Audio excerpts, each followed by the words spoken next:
Bonjour tout le monde, donc pour le numéro 58 de MPCM, j'ai le plaisir de recevoir Luca Malcotti, un escrimeur que nous allons rencontrer tout à l'heure. Une dernière fois, Le bourgeois gentilhomme, le Collège des Creusets, pièce de Stéphane Albelda, c'est demain vendredi et puis samedi pour le public. Je vous conseille vraiment cette pièce de Molière, donc parfaitement mise en scène par Stéphane Albelda. Avec une troupe des élèves et des étudiants du Collège des Creusets. Le livre de la semaine que je vous conseille absolument, qui m'a été recommandé par une libraire à la liseuse à Sion de Françoise Bercla. Une libraire, j'ai l'habitude de demander aux gens, aux libraires, quel est le dernier livre qu'elles ont aimé. Et on m'a conseillé celui-ci. Je ne l'ai pas tout à fait terminé. C'est en quelque sorte le premier roman policier, l'affaire de Road Hill House de Kate Summerskill. C'est le meurtre d'un petit enfant de 3 ans retrouvé dans une villa où il y avait 12 personnes. Et c'est vraiment une fiction historique, c'est un roman historique. Je vous le recommande. C'est en quelque sorte, m'a-t-on dit, et c'est vrai, le premier roman policier à peu près des années 1860. Et puis alors, j'ai réservé, comme d'habitude, 2 définitions pour Luca Malcotti. La première, prise dans le dictionnaire du diable. Pour un escrimeur, j'ai pris mousquetaire. Mousquetaire, c'est le gant allongé qui couvre une partie du bras, porté dans le New Jersey, médiocre vestige de ce qu'était réellement un mousquetaire. C'est quoi un mousquetaire dans l'esprit d'un escrimeur? Dans l'esprit d'un escrimeur, un mousquetaire, c'est quelqu'un qui se bat avec une épée et puis qui va essayer de gagner un duel. Ouais. Tu te reconnais dans je sais pas, les mousquetaires de Dumas, d'Artagnan et ça. C'est pas ça qu'on va parler tout à l'heure. C'est pas ça qui t'a conduit à l'escrime. Hein. Non, c'est pas ça. Non. Mais... On en parlera tout à l'heure. Et puis alors, le dictionnaire insolent. Alors là, c'est de Narcisse Prat qui nous a quittés récemment. Et alors là, j'ai trouvé une magnifique définition sur l'escrime. Okay. Sur l'escrime. Alors, que dit l'escrime? C'est un sport de compétition, je pense que jusque-là tu es d'accord. Sport de compétition exprimant avec élégance et distinction le besoin inné de l'homme de blesser, voire de tuer un adversaire.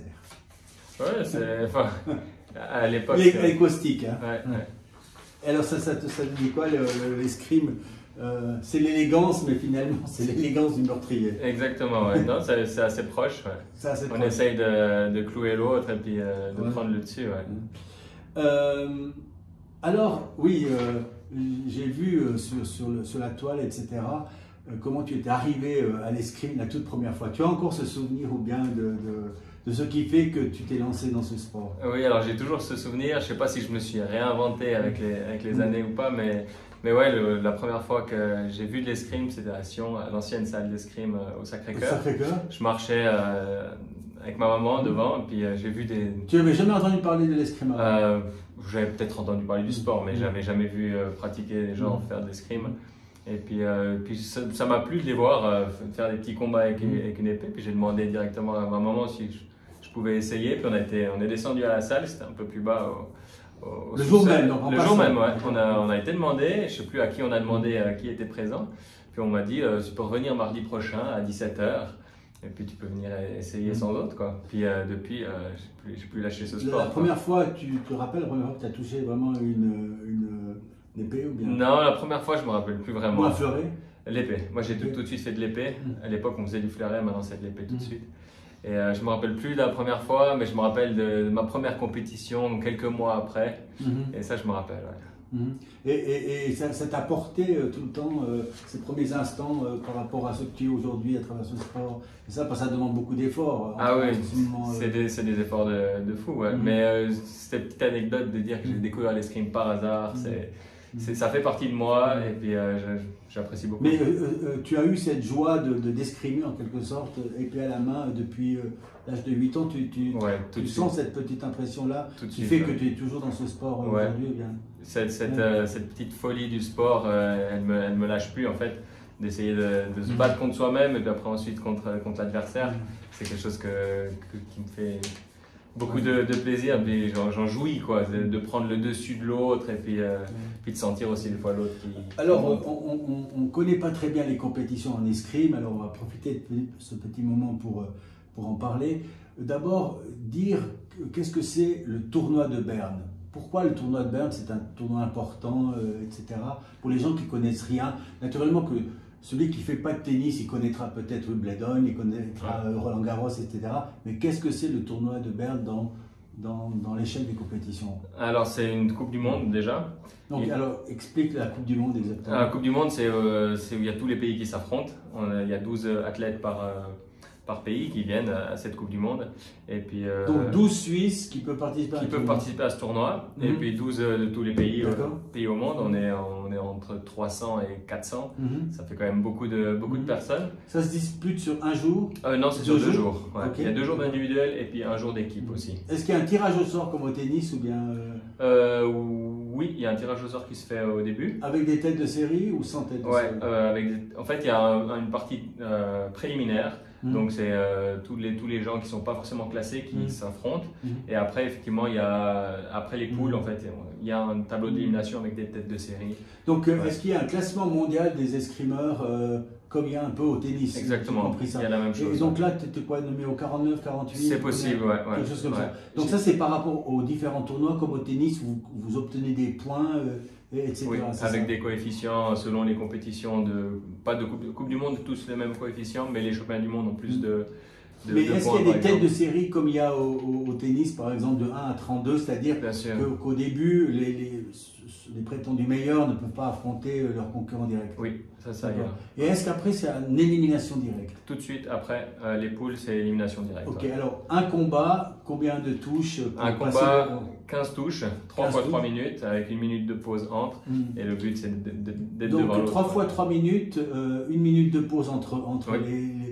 Ça veut dire qu'après 12 minutes, si on perd le premier combat, on rentre à la maison. Comme au tennis. Ouais. D'accord. Un peu plus rapide que le tennis. Un peu plus rapide que le tennis. Et là, à la fin des 9 minutes, on doit arriver à 15 ou bien ça peut être une victoire de 12 à 11 si le temps il est passé? Alors non, soit on arrive à 15, soit le temps il s'arrête et puis le score fait que des fois on peut gagner un match 8 à 7 par exemple. D'accord, donc 8 à 7, ça veut dire que s'il y a 7 à 7 par exemple, à la fin des 9 minutes, il y a encore une touche pour départager ou bien? Il y a une touche, on fait un tirage au sort, on fait, c'est un peu pile ou face, c'est une machine qui fait. Et si j'ai la priorité, puis qu'après 1 minute, il n'y a pas de touche. Explique qu'est-ce que c'est la priorité. La priorité, c'est que si pendant 1 minute, il n'y a pas de touche, c'est celui qui a la priorité qui gagne le match. Donc il y a un score de 8-8, mais celui qui a la priorité gagne. Donc je gagne par exemple. Et lorsqu'on est à 0-0, il y a une priorité au départ qui Non, au sort aussi? Pas du tout, c'est seulement en cas d'égalité. D'accord, donc à 0-0, il n'y a pas de priorité? Non, il n'y a pas. C'est le temps et il faut aller chercher les touches, il faut aller faire le combat. C'est seulement en cas d'égalité après la fin du temps. Alors, l'épée, tu peux expliquer la différence entre l'épée et le fleuret? Et le sabre. Et le sabre. Ouais, alors, le sabre, il y a très peu ici. Hein. En Suisse, il y a vraiment un minimum. Ouais. Alors, le sabre, le fleuret et l'épée, c'est 3 armes, presque 3 sports différents. Les gens qui ne connaissent pas, ils croient que c'est plus ou moins la même chose. Sauf qu'en sabre, on n'a pas besoin de toucher avec la pointe. On doit avoir un contact avec le côté de la lame. Et ça, c'est de la tête et le buste. D'accord. Et ça, c'est aussi une question de priorité aussi. Qui c'est qui commence l'attaque? Même moi, je ne connais pas toutes les règles exactement. Le fleuret, c'est plus proche de l'épée. On peut toucher que le buste. Et là aussi, par contre, il faut appuyer sur la tête de pointe. Donc, il doit y avoir une certaine pression, pour que la lampe s'allume. Ouais, exactement. De 500 grammes pour que la lampe s'allume. Et puis ça, c'est que le buste. Puis l'épée, c'est où il y a plus de niveaux, c'est plus conventionnel. Il faut appuyer 750 grammes de la tête aux pieds. Donc ça veut dire beaucoup plus fort. Un petit peu plus fort, de la tête aux pieds. Et ça, c'est... Ça veut dire qu'on peut faire des touches aux pieds, scorer aux pieds. Scorer aux pieds ou à la tête, par exemple. D'accord. La lame qui touche le sol, est-ce que elle s'annonce aussi? Non, si on touche le sol, ça ne s'allume pas. On est sur des pistes exprès avec une dimension de 14 mètres sur 2 mètres. Il ne peut pas y avoir d'erreur entre toucher le pied ou toucher le sol? Non, il ne peut pas y avoir. C'est vraiment... Et au cas où, il y a des vidéos aussi qui voilà. Alors, on voit l'entraînement de la tête de ski, du tennisman, du basketteur, du handballeur, du footballeur. parce que peut-être on a tous un peu pratiqué ces sports à l'école ou dans la cour de récréation, etc. L'escrime, c'est autre chose. Et puis on se dit, c'est quoi l'entraînement de l'escrimeur? Comment on devient escrimeur finalement? Bah, déjà, c'est un sport c'est un jeu. Principalement, on est deux, on essaye de toucher l'autre. Et après, il y a des qualités physiques qu'il faut avoir. Il faut être très puissant sur les jambes, avoir une très bonne coordination bras-jambes.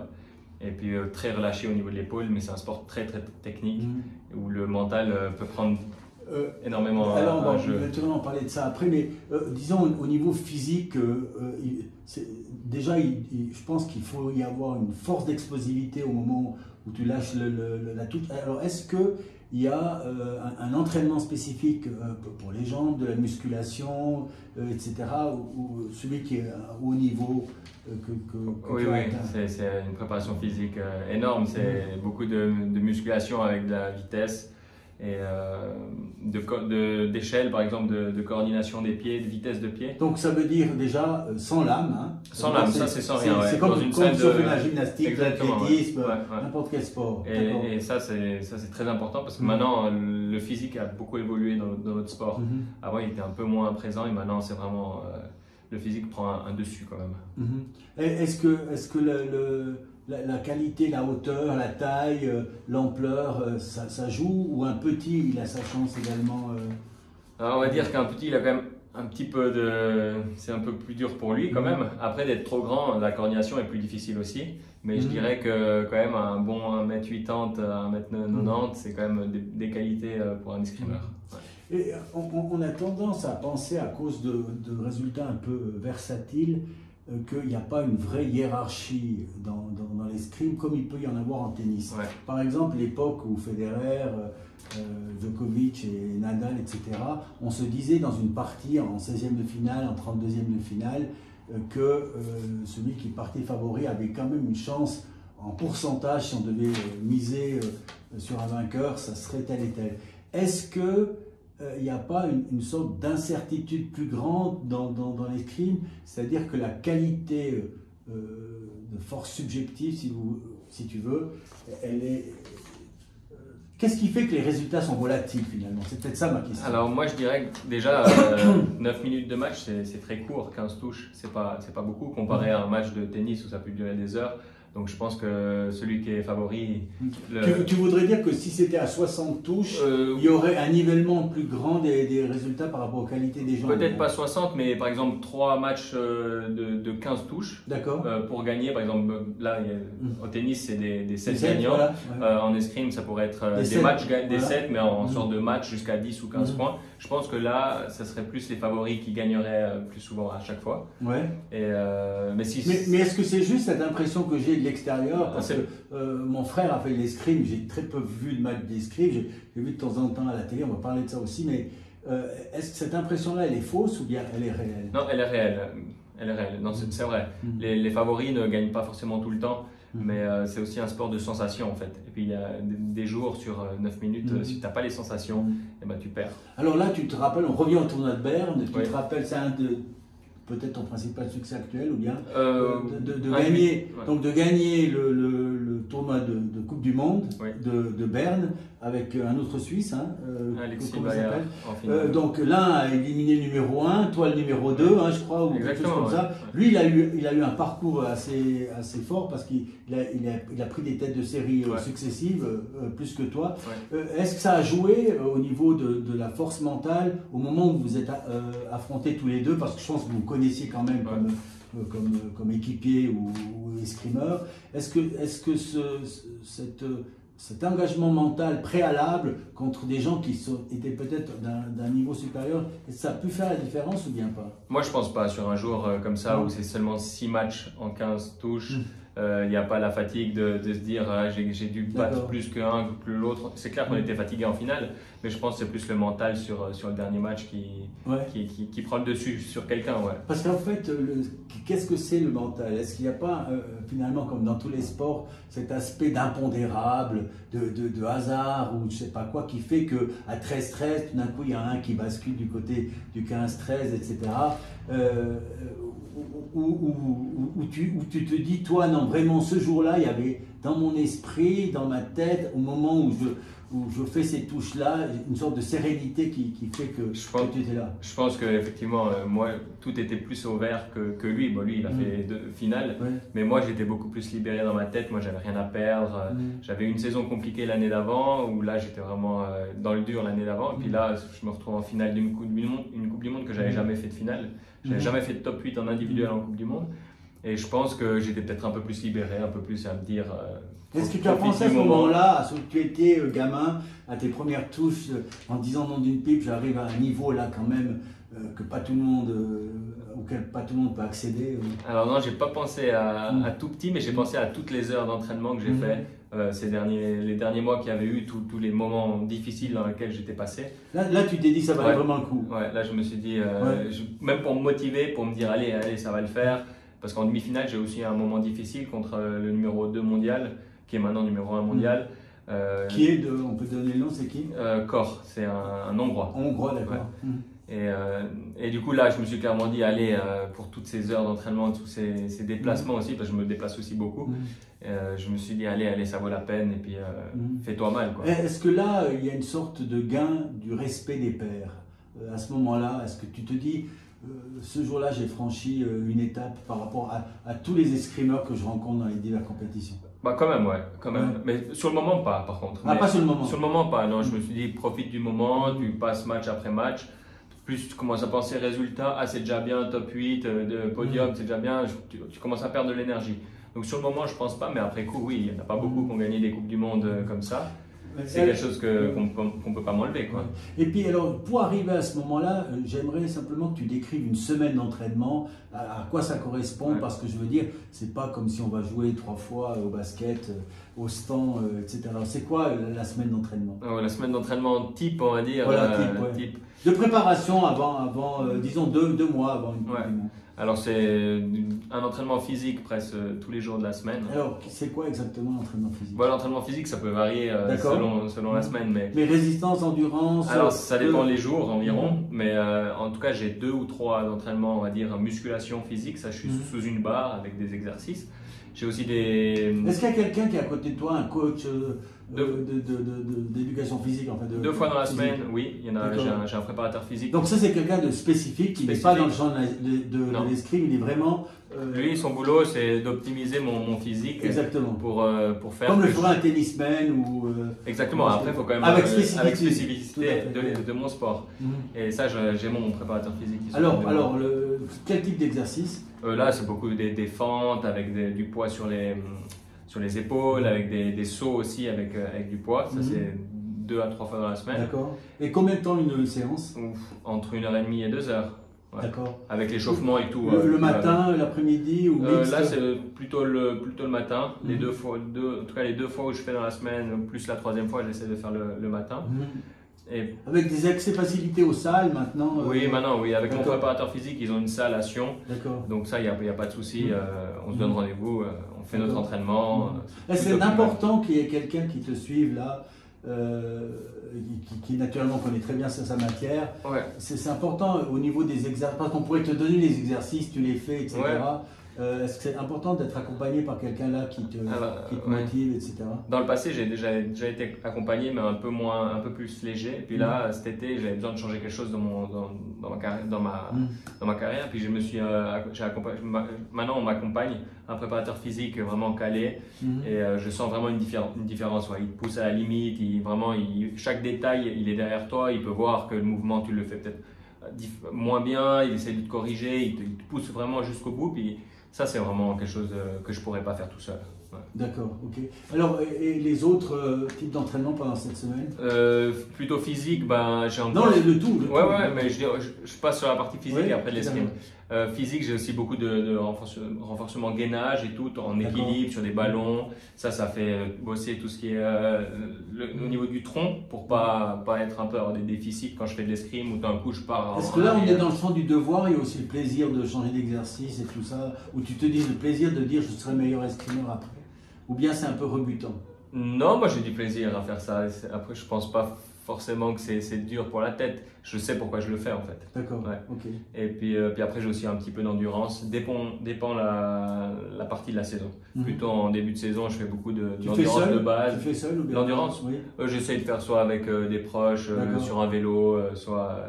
Aussi à l'intérieur alors, Non, l'été plutôt à l'extérieur et puis l'hiver plutôt à l'intérieur. Ouais. Et puis au niveau après escrime, technique et tout ça. Au niveau technique, alors je m'entraîne, je fais 3 à 4 leçons d'escrime par semaine.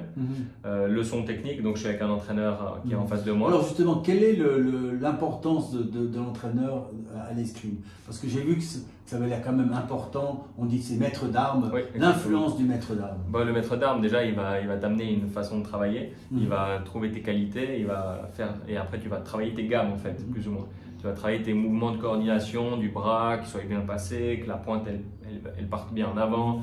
Toutes ces choses-là. Donc un bon maître d'armes, il va voir les qualités, comme celui qui connaît bien le football pourrait dire voilà, tel footballeur il a telle caractéristique. Exactement. Il voit ça tout de suite. Un bon maître d'armes voit ça tout de suite, mais il faut aussi s'adapter à l'athlète. Parce que moi j'ai ma façon de faire de l'escrime et il faut s'adapter à la personne. C'est pas un maître d'armes qui va dire ah, moi je vais lui faire changer ça et ça. Ça c'est pas juste en fait. Donc il doit s'adapter à la personne. Alors tu dirais que par rapport à ces tout meilleurs au monde, que tu as rencontré plusieurs fois dans les tournois, etc., si tu devais dire tes qualités, tes spécificités, mais disons positives, qui sont les tiennes? Alors moi je suis quelqu'un de très physique, qui a une très grande pénétration de pointe, donc je suis très classique français. Il y a plusieurs styles un peu d'escrime, il y a on va dire 3 styles, français, italien, puis un peu on va dire pays de l'Est. Alors dis-nous une petite différence entre ces 3 styles. Alors, les caractéristiques, disons. Très simple, le français c'est beaucoup un jeu de pointe, donc il aura beaucoup la pointe vers l'avant, il va travailler beaucoup physique avec les jambes, et après lâcher fort devant. L'italien va être un peu roublard, un petit peu roublard, donc il va un peu essayer de faire du flanc, beaucoup jouer avec le fer, pas vraiment dans la même position que le français. Et puis le mixte, ou je sais pas quoi, c'est quoi le Est?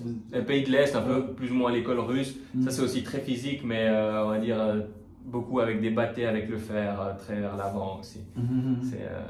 Et est-ce qu'on peut dire qu'il y a des gens qui défendent mieux tel style d'attaque que d'autres? Oui, mais plus à l'aise Ça dépend un peu de la personne. C'est pas forcément le style. Mais moi je suis très physique. J'ai besoin d'avoir des bons appuis au niveau des jambes, de bien me déplacer. Puis devant, après, je lâche fort. Mais je suis très polyvalent, donc je peux être très bien en défense, mais aussi en attaque. Et puis, si tu devais dire tes faiblesses, où tu te dis, tiens, si j'améliore ça, peut-être que mes résultats seraient plus constants, par exemple. La décontraction de l'épaule, je pourrais dire. Des fois, si je suis trop dur, je crispe un peu vite, donc des réactions un peu pas naturelles sortent. Et puis c'est là je peux encore améliorer la décontraction de l'épaule, parce qu'en fait il faut être un bloc sur les jambes, mais en haut il faut pas être dur. Est-ce que la vidéo, ça a une importance dans votre sport? Ouais. Maintenant, là tu peux voir les erreurs que tu commets au moment où tu reçois une touche, ou les qualités que tu as eues pour réaliser la touche. Oui, maintenant tout se trouve sur YouTube, il y a tous les liens. Non, mais quand tu vois toi-même, quand tu vois un de tes combats à toi, tu te dis tiens, là j'ai fait cette touche. Après coup ou sur le moment? Non, après coup. Après coup, oui, bien sûr. Je regarde, je fais des analyses, je regarde des moments où je me suis senti bien, comment je réagissais, ou des moments où je suis dans le dur, qu'est-ce que j'ai fait de faux. Puis après, je travaille pour essayer d'éliminer ces moments un peu plus faibles, et puis d'optimiser mes moments où je suis dans le par exemple, flow. En basket, on dit que si on peut faire un certain nombre de shoots, et que si on fait ces shoots dans la tête, le même nombre, ou plus même, on pourrait avoir des résultats. Celui qui ne connaît rien au sport pourrait visualiser, si tu veux, le geste, etc. et le réaliser. Est-ce que ça se passe aussi ça en escrime? Comme un skieur, par exemple, qui voit sa piste, est-ce que tu peux visualiser ta touche finalement? Alors moi, je ne le fais pas forcément, mais j'ai été blessé il y a pas longtemps, donc j'ai pas pu... Mais une blessure sportive? Ouais, sportive. Pendant l'entraînement? Pendant l'entraînement, ouais. Ça m'a un peu réduit la possibilité de faire des grosses attaques. Ça, c'est ce que j'aime. Et du coup, je vais beaucoup visualiser des attaques pour pas perdre un peu mes repères. Donc, je vais visualiser des attaques que je fais en fait. Et comme dans tous les sports, le mental c'est très important. Il y a dans les sports, il y a des coachs mentaux, etc. Est-ce qu'il y a aussi ça à l'escrime? Oui, il y a des coachs qui s'occupent de ça aussi. Et ça, c'est un peu personnel. D'accord, et toi par exemple? Moi, j'en ai un, ouais. Ouais. Et alors, comment il t'apporte du plus dans ta gestion des compétitions? Alors, bah, ça dépend. Moi, j'ai travaillé avec plusieurs préparateurs mentaux. Et, celui qui te convient, tu te dis, tiens, c'est quelque chose qui m'a bien convenu, cette méthode. Mais chaque personne m'a amené à un moment donné quelque chose que j'avais besoin à ce moment-là de ma carrière. Et puis là, celui avec qui je travaille récemment, avec qui je travaille encore actuellement, il m'a donné un peu des clés de comment je pouvais réagir dans la façon, dans des moments qui étaient un peu de stress, où d'un coup je réagissais mal, quoi. Comment je pouvais d'un coup couper le match. Et puis ça m'arrivait de prendre 2-3 touches quand j'étais bien devant. J'avais fait un gros boulot pour mener le match. Et puis d'un coup, comme si je m'asseyais tranquille. Mais tu arrives à revenir là-dessus, tu te rends compte le pourquoi mental qui t'a fait peut-être échouer ou prendre ces bien sûr. Et puis j'essaie de ne pas le reproduire. Et puis pour l'instant, ça a bien marché. Quoi. Donc là, on a vécu un moment dans les sports, il y a des moments fantastiques, celui de la Coupe du Monde. Alors, quand je t'ai demandé de venir ici, je pensais que j'allais avoir quelqu'un qui allait participer aux Jeux Olympiques de Paris. Et on a vu récemment, donc la Suisse ne pourra pas y être. Alors, on va aborder certains aspects là. Mais par exemple, donc, comment tu as vécu ce moment qui est finalement pour un sportif quelque chose de très difficile, je pense, hein. Alors, c'était dur. Parce que finalement, vous étiez en position, on peut dire un peu de favori, disons en bonne position pour participer aux Jeux Olympiques. Et puis, qu'est-ce qui s'est passé alors déjà, c'est une année de préparation, enfin, c'est 3 ans de préparation pour un événement, parce qu'il y a eu le Covid, du coup, ça a repoussé les Jeux d'une année de Tokyo. Et du coup, c'est 3 ans de préparation, une année de qualification qui a commencé en juin l'année passée. On a très mal commencé la qualification. Mais après, on s'est très bien repris. Donc, on est remonté au classement. On est arrivé sur la dernière qualification par équipe. On était devant. Si la qualification s'arrêtait, on était qualifié. Et puis, malheureusement, un de l'équipe se blesse. Donc, ça veut dire que dans la dernière compétition, il manquait quand même une personnalité. Une bonne personnalité, malheureusement, qui était blessée. Et on a fait avec. On s'est dit, on se concentre sur nous, on va essayer d'aller le plus loin possible. On a été, je pense, le plus loin possible avec l'équipe sur le moment. On a fini 6e sur une Coupe du Monde où il y a 40 pays. Et ça aurait pu suffire. Ça aurait pu suffire. Ça aurait pu suffire, sauf que le pays avec qui on était en concurrence, les Tchèques, ils ont gagné d'une touche en quart de finale pour entrer en demi-finale. Avec des circonstances, j'ai lu ça un peu spécial parce qu'à un moment donné, ils étaient 7 touches de retard avec pas tellement de possibilités de secondes. Combien il y avait? Une minute 50 secondes. 50 secondes. Donc déjà, on se dit 50 secondes, 7 touches, c'est quand même pas mal. Ça n'arrive pas tous les jours, on va dire. Surtout à des gens de classe mondiale. Surtout à des gens où normalement... on se rend compte qu'ils doivent aller vite, donc ils doivent toucher, ça on peut comprendre. Mais d'un autre côté, quand même, il y a quelqu'un qui se défend et ça veut dire que chaque 7 secondes, en quelque sorte, il y a une touche. Et là, alors, est-ce qu'à un moment donné, quand j'ai lu tout ça, je me suis dit, mais est-ce que c'est possible que la résistance n'ait pas été si fantastique que ça, non, disons, ou bien... Au final, s'il y a eu un peu des... Comment on va dire ça? Ils ont peut-être arrangé les choses, ça on ne saura pas. D'accord. On sait que ça se fait, ça existe, mais on ne saura pas. Au final, oui, c'est bizarre, oui, on s'y attendait pas du tout, parce que nous, on était juste à côté, plus ou moins, on tirait contre l'Italie en quart de finale, et on voyait le match, et puis on était plus concentré sur le match à côté que le nôtre. Parce que contre l'Italie, c'était assez serré aussi. C'était assez serré, mais ils étaient devant, bien devant au début, et puis c'était un peu plus compliqué quand même. Avec l'équipe actuelle, pour battre les Italiens... Vous étiez tous ensemble au moment où vous avez reçu ce choc d'élimination ou bien? Ouais, on était... En fait, quand ils ont gagné les quarts finales, s'ils finissaient 4e, on pouvait quand même encore se qualifier. Donc nous, on a quand même dû se battre pour la place 5, 6 ou 7, 8. Et celle-ci, on devait se battre. Donc moi, je me suis dit, ok, je me concentre sur notre match contre l'Espagne. Et puis j'ai senti après coup que dans le box derrière moi, l'autre équipe avait gagné aussi en demi-finale, du coup ils étaient en finale, et puis ça a enlevé toutes les chances de qualification. Et alors, ce qui est assez curieux pour celui qui n'est pas un adepte d'escrime ou un amateur éclairé, c'est finalement il y a très peu d'équipes qui vont aux Jeux Olympiques en escrime. Combien? 8 équipes, donc c'est 8 nations. Hein. Quand même, c'est peu. Ah, c'est rien du tout. Mais est-ce que ça, c'est. Parce que l'escrime, c'est quand même Coubertin, l'escrime, et on se dit que finalement, il y a eu même des branches, je crois, qui ont été écartées des compétitions. Hein. C'était il y a quelques années, il y a 3 ou 4 Olympiades, ils faisaient un tournus, et puis je ne sais pas comment ils faisaient ça, mais certains armes ne faisaient pas l'équipe en fait. Mais il y a autre chose qui est assez surprenant pour celui qui n'est pas un amateur averti, c'est que finalement on peut être dans les 50 mondiaux et puis pas participer à titre individuel.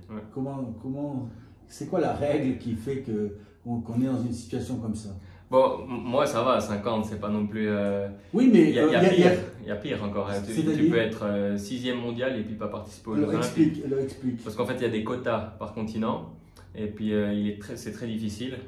Mais est-ce que ça veut dire qu'il y a des gens qui sont centièmes, qui sont. Par exemple, il y a un Africain qui est derrière moi au classement mondial et qui va aux Jeux, lui, par exemple. Parce qu'il prend la place du continent africain. Donc oui, les possibilités de se qualifier en tant qu'Européen, elles sont beaucoup plus difficiles qu'en tant qu'Asiatique. Pour prendre une médaille olympique, finalement, les qualifications, c'est plus dur que la compétition olympique elle-même. Oui, la qualification est beaucoup plus dure que prendre une médaille. Mais quand on n'a que 8 équipes, il y a aussi des médailles qui sont distribuées par équipe. Finalement, on se dit qu'il y a peu de concurrents. Ah oui, quand tu es au jeu, la possibilité de médaille elle est tellement proche. Ah d'accord. Ah ouais, non, tu gagnes un match, tu es en demi-finale, et puis après tu dois gagner encore un des 2 matchs. Parce qu'après on tire la 3e. Est-ce qu'après un échec, parce que c'est quand même un échec comme ça, est-ce qu'on se dit, est-ce que ça vaut la peine de continuer? Est-ce qu'il y a un moment donné où on se dit quand même. Sur le moment, c'était difficile. Tu cogites beaucoup, tu te dis, ça va être difficile de rebondir, mais avec le temps. Sur le moment, je voulais tout arrêter. C'était j'arrête la saison, je reviens dans 6 mois, on verra si j'ai envie de revenir. Mais j'ai déjà changé de discours. Je me dis, il y a quand même une fin de saison qui arrive. Il y a encore 2 Coupes du Monde, un championnat d'Europe qui est à la maison à Bâle. Il y a quand même une possibilité d'aller prendre un titre européen, une médaille européenne. C'est quand même beau dans un palmarès. Donc je me suis, on va dire, changé d'idée. Maintenant, on fait une petite halte. Je t'ai demandé de nous apporter, mais dans ta tête, les 3 livres qui t'ont marqué ou que tu recommandes à ceux qui nous écoutent. C'est quoi ces 3 livres? Alors, dans un ordre. Ouais, non, peu importe. Alors, le premier, c'est l'art du tir à l'arc, je ne sais plus exactement. D'accord. L'art du tir à l'arc? Ouais. C'est mental, ça, ou bien comment? En fait, c'est un philosophe allemand qui part au Japon à apprendre le tir à l'arc. Et en fait, l'objectif, c'est de mettre la flèche au milieu, ça c'est le résultat final, mais il y a tout le résultat, la préparation mentale en fait qu'il faut avoir pour mettre cette flèche dans le centre. Et puis j'ai beaucoup apprécié parce qu'il y a aussi des liens avec l'escrime. Ah, je me disais justement. Il y a des liens avec l'escrime dans le livre, et puis c'est très proche en fait. Le mental a un jeu énorme, que ce soit au tir à l'arc ou dans l'escrime, dans ces sports. Le deuxième livre alors? Le deuxième livre, c'est les 5 regrets. Je ne sais plus maintenant, attends. Je ne sais plus comment il est. Les 5 regrets des personnes en fin de vie. D'accord. Ouais. Alors, c'est quoi le pitch en gros du en gros, c'est quelqu'un qui s'occupe des personnes en fin de vie, et puis elle remarque que beaucoup de personnes en fin de vie ont les mêmes regrets en fait. Ah d'accord. Ouais. Et alors c'est quoi les regrets les regrets, en fait, il faut se concentrer sur sa vie et puis avoir des plans justes. Il ne faut pas se fier aux autres, se fier aux influences qu'il y a de la vie. Et puis j'ai apprécié. Okay. Et le troisième? Et le troisième, c'était l'art, le petit traité de manipulation à l'usage des gens honnêtes. Ah oui, ça il est assez connu. Il est assez connu, ouais. Qu'est-ce qui t'a plu dans déjà, dans la façon dans laquelle on se fait manipuler en fait tous les jours. Qu'on regarde un panneau publicitaire, ou bien il y a plein de possibilités qu'on se fasse manipuler. Puis j'ai bien aimé aussi la façon d'amener aux gens, en fait, de faire penser aux gens qui pourraient être bénéfiques pour nous, en fait. Mais toujours en étant honnête, quoi. Puis alors, on va changer un peu de domaine là. Hier, il y avait par exemple ce match de football, là, PSG-Barcelone. C'est des gens qui gagnent des sommes absolument infernales. Est-ce que tu te dis, ouais, c'est quand même pas juste, parce que par rapport à tous les entraînements que je fais, etc., on est un peu en dehors de tout ce champ médiatique et il y a quelque chose d'inéquitable, on va dire. Est-ce qu'il y a quelque chose qui, dans le monde de l'escrime, est-ce que ce genre de discussion, elle a lieu ou bien pas? Oui, on va dire la pyramide, elle n'est pas vraiment correcte. Je suis d'accord que certains sports gagnent un peu plus. Mais on va dire que le foot, qui est tout en haut de la pyramide, c'est un peu démesuré, quoi. Quand des sports comme les autres, il n'y a pas que l'escrime qui triment à devoir tourner les saisons, à chercher de l'argent, trouver des sponsors. C'est pas évident, mais c'est comme ça, on peut rien changer, on doit essayer de se débrouiller. Mais c'est clair que c'est... Mais est-ce qu'il y a un système de sponsoring aussi individuel ou bien pas dans l'escrime? Dans l'escrime, ben, personnellement, c'est pour ça que je peux continuer l'escrime. C'est grâce à ça. Ah d'accord. C'est grâce à des partenaires, grâce à des gens individuels individuels qui me soutiennent. J'ai aussi il y a Suisse Olympique qui donne un peu d'argent. Bon, j'ai vu qu'il y avait eu un problème avec des diminutions de certains frais de les prendre avec Sports Fencing. Exact, avec Swiss Fencing. Swiss Fencing. C'était quoi Ouais, on va dire que la fédération a eu des problèmes financiers il y a 2-3 ans, enfin il y a 2 ans et l'année passée. Et puis ils ont recommencé à se dire qu'est-ce qu'on fait pour ne plus avoir ces problèmes-là. On réduit chez les athlètes. Est-ce que tu te considères comme un sportif professionnel? Oui, professionnel, oui. Mais tu as une activité en dehors ou bien? Oui, je travaille à 30%. Mais avec des accords avec l'employeur? Avec des accords. J'ai beaucoup de chance de travailler dans un bureau où ils me laissent faire plus ou moins ce que je veux, tant que ça suit quand je suis là. Mais je pourrais faire que de l'escrime, mais je l'aime avoir aussi la tête ailleurs, avoir des collègues, avoir une vie un peu normale, on va dire. Il y a combien d'escrimeurs professionnels en Suisse, à ta connaissance, qui pourraient répondre de la même façon que toi là maintenant? Je suis un escrimeur professionnel. Ouais, 2-3. Donc c'est extraordinairement réduit. Ouais, très réduit, ouais. Et pour changer ça, c'est un problème d'argent. Oui, c'est impossible de changer ça. C'est impossible. Non, alors je me rappelle une discussion que j'ai eue avec des escrimeurs sédunois. De nouveau, je ne connais pas du tout l'escrime, mais on se dit qu'est-ce qu'on peut faire pour visualiser mieux les combats, pour faire en sorte que c'est comme au tennis, peut-être que le spectateur il se prend. Puis on se dit qu'il pourrait y avoir des marques lumineuses pour voir, parce que ça va tellement vite, mais déjà de voir le score évoluer, etc. Est-ce qu'il n'y a pas là, on a finalement peut-être, je ne sais pas, c'est vraiment une question vraiment de néophyte, on a abandonné ce côté médiatique qui pourrait attirer l'œil du spectateur qui regarde un match de tennis, un match de foot, de hockey. Ou bien c'est impossible? Est-ce que c'est le sport lui-même qui rend ça impossible? Non, je pense que c'est difficile parce que effectivement ça va vite, mais on a eu des événements, les championnats du monde qui est très bien filmé, où avec des ralentis, les gens ont du plaisir à regarder ça. Mais ça, c'est une fois dans l'année et les autres compétitions n'arrivent pas à reproduire la même chose. Et c'est clair que c'est compliqué d'essayer de comprendre les points. Des fois, c'est un peu, surtout pour les autres armes, l'escrime, l'épée, c'est plus facile, c'est du touche l'autre. Mais après, le reste, le sabre et le furet, c'est beaucoup plus compliqué. Non, mais restons à l'épée. Est-ce que toi, qui as l'œil acéré, qui connais, etc., tu vois tout de suite qui a touché? Oui, tout de suite. Ouais. Mais sans qu'il y ait parce que le ralenti ou comme ça? Non, pas le ralenti, parce qu'il y a comment on appelle, il y a une lumière qui s'allume, etc. Sans la lumière, tu vois clairement qu'il a touché le bras, l'autre le pied, etc. Parce qu'il me semble que quand on regarde un match d'escrime, ça va tellement vite que finalement, il faut le ralenti ou une explication. Bon, s'il n'y a pas de lumière et qu'il n'y a pas de son, non, je ne vois pas. Parce que des fois, c'est 750 grammes. Si tu fais à 700 grammes, visuellement, tu ne sais pas si c'est 700 ou 800 grammes. Donc non, j'arrive pas à savoir. Après, certaines touches, clairement, j'arrive à voir. Ça, c'est attaque, ça, c'est...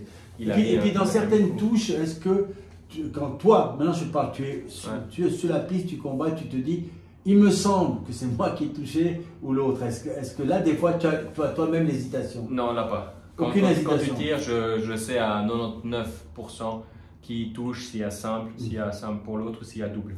Parce que les doubles, c'est La plus double, ou moins au même moment, c'est un quart de seconde. D'accord. Entre que les deux Un doivent quart de se toucher seconde. en un quart de seconde. D'accord. Après un quart de seconde, la lumière s'allume, enfin s'éteint, D'accord. donc l'autre ne peut plus mettre de touche. Mhm. Mais même les doubles, je sens si c'est double ou si c'est simple. Mhm.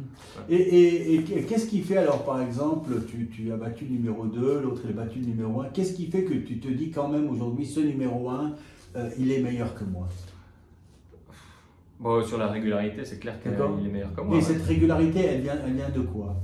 Bon, elle vient de. Est-ce qu'il y a plus d'entraînement, plus de talent Bon, c'est compliqué. C'est vrai, oui, justement, je sais que c'est compliqué. Mais bon, du talent, je pense que si tu gagnes une Coupe du Monde, je pense que tout le monde doit en avoir. Mais je pense que peut-être que d'autres, enfin ceux qui sont peut-être meilleurs que moi au classement mondial, moi mon ranking actuel ne correspond pas à mon niveau actuel. Donc, tu devrais être plus haut. Je devrais être beaucoup plus haut. J'ai été blessé l'année passée. Là, j'ai loupé des Coupes du Monde individuelles parce que j'ai mis la priorité sur l'équipe, qui était l'objectif de la qualification. Mais la différence, je pense, c'est qu'ils sont peut-être effectivement meilleurs. Mais moi aussi, je suis bon. Quoi. Et l'année prochaine, alors c'est quoi la prochaine compétition? La prochaine compétition, c'est Cali dans 2 semaines en Colombie. D'accord. Ça, c'est une Coupe du Monde, c'est une étape de Coupe du Monde. Ouais. Et ça amène des points, ouais. ça amène quoi? Ça amène des points sur le classement, le ranking mondial. Ouais. Ça, par exemple, le financement du voyage et tout ça, c'est pris en charge par la fédération? Pas du tout. Pas du tout? Non, c'est tout moi qui paye. Et combien vous êtes à partir là-bas alors? 12. Donc 12 Suisses, mais sur place, on sera. Je sais non, pas. mais 12 Suisses. Ouais. 12 Suisses, ça veut dire qu'ils ont 12 financements individuels. Oui. D'accord. Et c'est quoi le budget pour. Vous partez combien? 2-3 semaines? Non, on part une semaine. Une semaine complète. C'est quoi, un budget moyen pour un escrimeur Ça dépend le voyage en fait. Si c'est Europe, ça va être moins cher, mais si c'est Amérique du Sud, c'est environ 2500. En tout cas 2500 francs, ouais. Ouais. Et j'ai vu, je ne sais pas si c'est toujours d'actualité, que dans tes hobbies, tu as le golf. Ouais, j'ai le golf. Est-ce que là, on dit il faut un bon mental, s'extraire au moment où tu tapes la boule, etc. Est-ce qu'il y a quelque chose de ça dans l'escrime ou il n'y a pas? Moi, je pense que le golf m'aide à me relâcher à côté. Et puis en fait, moi je suis concentré sur moi. Quand je joue au golf, je dois être concentré, les appuis, le relâchement. C'est aussi comme à l'escrime, je dois me concentrer sur moi en premier et après sur l'adversaire. Donc il y a une similitude que j'utilise clairement au golf comme à l'escrime. Ouais. Et comment tu es venu au golf? Est-ce que c'est l'escrime le hasard, c'est ma copine qui faisait du golf depuis l'âge de 6 ans pour le plaisir. Elle n'aime pas trop faire ça. Mais pendant le Covid, quand ils ont repoussé les jeux d'une année, j'étais un peu en mode un petit peu déprimé, mais ça allait. Puis elle m'a dit ah viens, je vais te faire découvrir une nouvelle activité. Et puis on a été taper des balles et puis j'apprécie beaucoup aller faire du golf. Et un sport collectif, tu te serais vu dans un sport collectif où la mentalité de l'escrimeur, elle est quand même composée un peu différemment de celui qui serait dans une équipe de hockey, basket, foot, handball? Bah, moi je suis quand même dans une équipe d'escrime aussi. Tu vois, est-ce que c'est important le groupe justement? Parce que finalement, on tire tout seul. Justement, c'est ça la différence entre un sport d'équipe et puis un sport d'escrime où on tire l'équipe. Parce que moi, je suis sur la piste avec un adversaire. Après, c'est un autre escrimeur contre un autre. Mais moi, je suis très fort par équipe. Ça me transcende en fait d'avoir des coéquipiers, d'avoir des émotions. Là, tu te dirais que c'est la solidarité du groupe qui fait que tu te sens meilleur? Oui, je pense, ouais.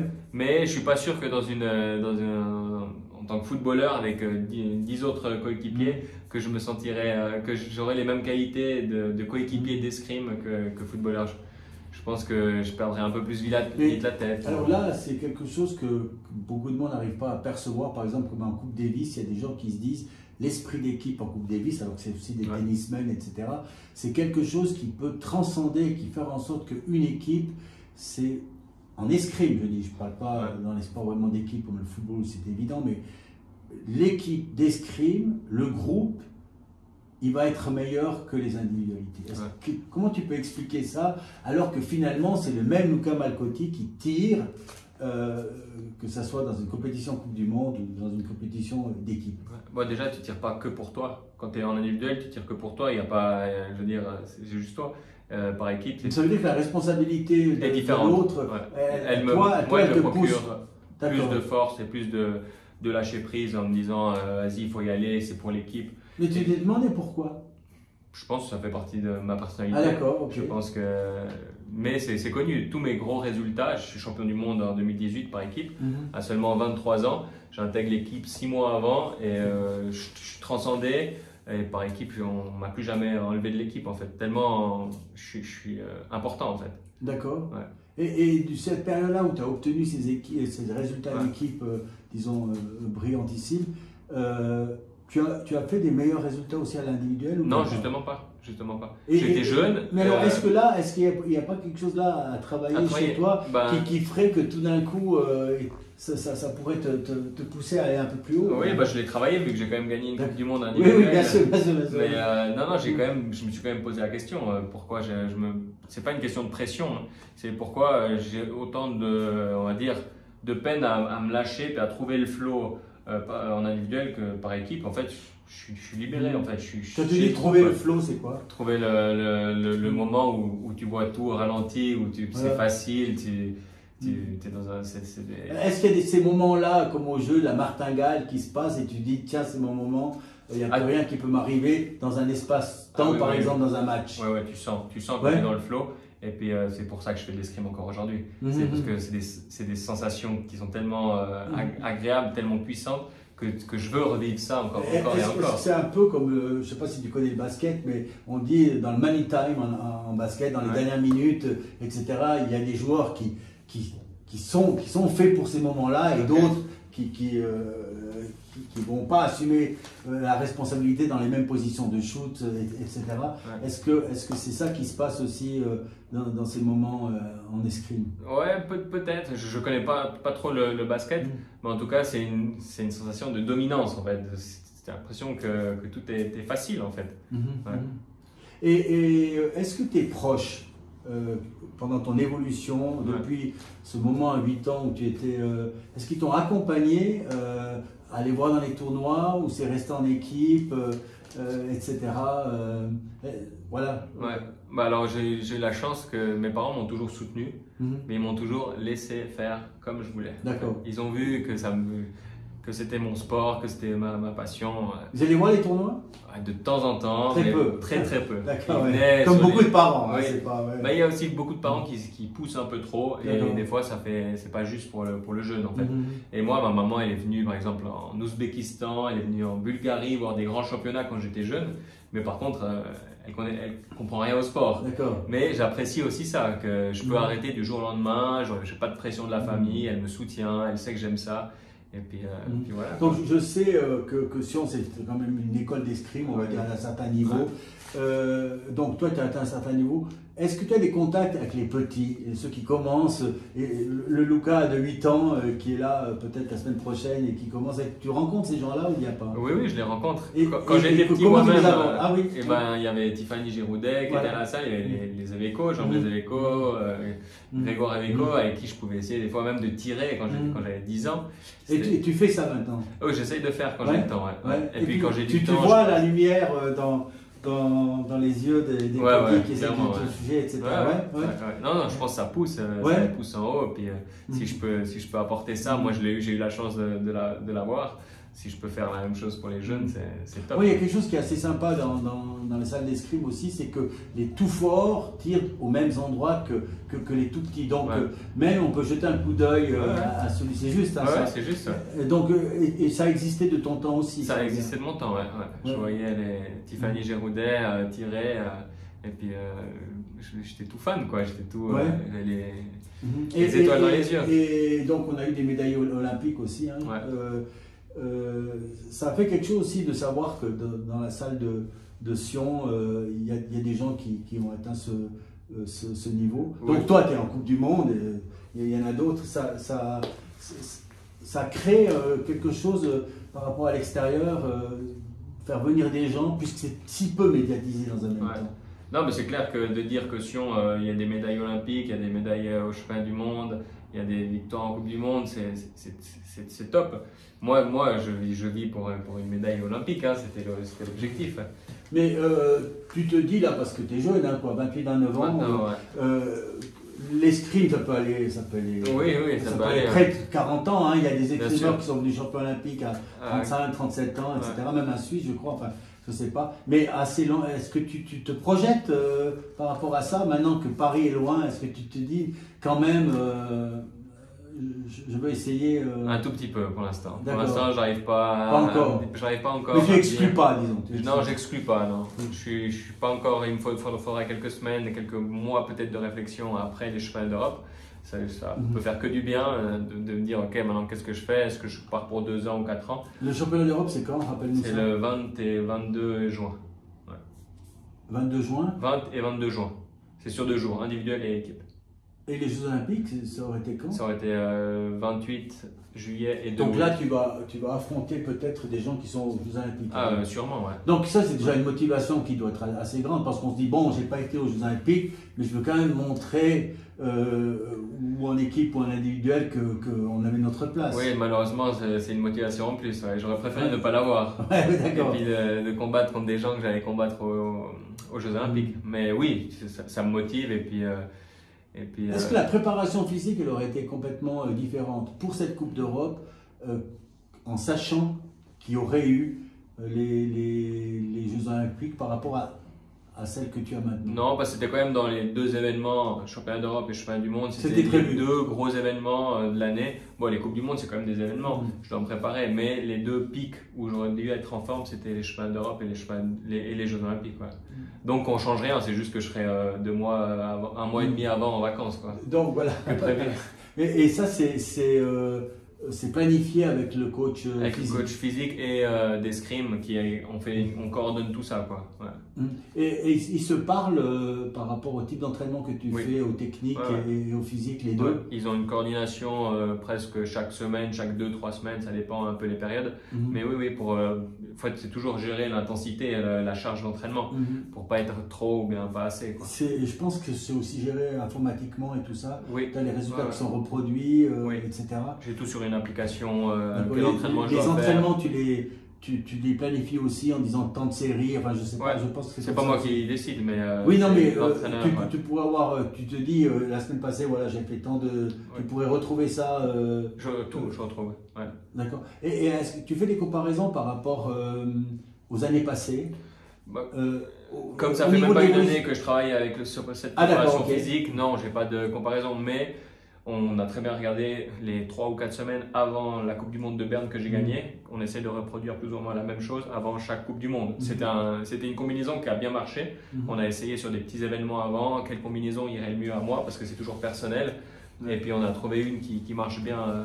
Je reste qu'au niveau physique, pas mental, pas Ouais. technique. Est-ce que tu t'es dit avant Berne, où tu as gagné, dans mon corps, par rapport à mes conditions d'entraînement, je me dis quand même là, je suis dans une sorte d'état physique, une sorte d'optimum. Est-ce que tu sentais ça clairement ou bien pas? Avant. Tout était ouvert pour réussir. D'accord. Ok. Mais jusqu'à gagner une Coupe du Non, Monde. non, j'ai bien compris. Mais par contre, là, tu t'es dit non, Oui. j'ai tout. Parce que de temps en temps, on peut aborder une compétition en se disant non, la semaine dernière ou les 2 semaines, je me suis entraîné de manière un peu plus relâche, ou j'ai eu des blessures, ou etc. Là, c'était. Non, je me sentais bien, tout était physiquement, j'étais là. Après, il y a eu des confirmations dans le mois ou le mois avant et demi qui a fait que j'ai gagné un circuit B. Donc, Circuit B, circuit B, c'est quoi? c'est un peu des compétitions qui a avant les Coupes du Monde, qui comptent aussi, qui donnent des points de Coupe du Monde, mais pas beaucoup. Et puis il y en a un peu sur tous les continents. Et il y en a une à Genève que j'ai remportée. Et puis ça m'a dit, ah bah ça c'est quand même une confirmation que ça va bien. 2 semaines après, il y a les championnats d'Europe des clubs avec le club de Sion en Sardaigne. Et puis ça on gagne. Et là aussi j'ai fait une escrime vraiment top. Et puis du coup tout était ouvert même au niveau des résultats. Quoi. Et qu'est-ce que tu dirais à un gars de 8 ans ou de 9 ans qui, pour l'inciter à se rendre mercredi prochain à la salle d'escrime de Sion, s'il n'a jamais vu. S'il n'a jamais vu. Oui. Bon, c'est délicat. Mais s'il veut s'amuser avec une épée, en fait c'est un sport où tu t'amuses très vite. Techniquement, tu vas pas faire tout juste au début, mais en fait, on te donne une épée dans la main, tu as envie de toucher l'autre, tu as envie de te battre, tu as envie d'attaquer. C'est très ludique comme sport. Et je dirais, si tu veux t'amuser, va essayer l'escrime, quoi. D'accord. Ouais. Alors, je suis très content d'avoir reçu comme premier sportif. J'aurais pensé que ça aurait été un footballeur ou un basketteur, mais c'était un escrimeur. Avec plaisir. Et j'ai l'habitude de dire merci pour ce moment. Mais avant de dire merci pour ce moment, est-ce que tu as une musique que je pourrais mettre, n'importe quelle, si tu devais citer juste un morceau comme ça? Un morceau comme ça. Est-ce que tu écoutes de la musique Oui, j'écoute de la musique. Lequel qui vient à l'esprit Qui me vient à l'esprit. Moi, je sais plus le titre, mais une musique des choristes. Du film? Du film, ouais. Ah, du film des choristes. Ouais. Bah, ça c'est clair. Tu as vu le film? J'ai vu le film, ouais, mais de temps en temps, je réécoute les chansons, puis il y a une des musiques, une des chansons des. Alors, Luca Malcotti, merci pour ce moment. Merci.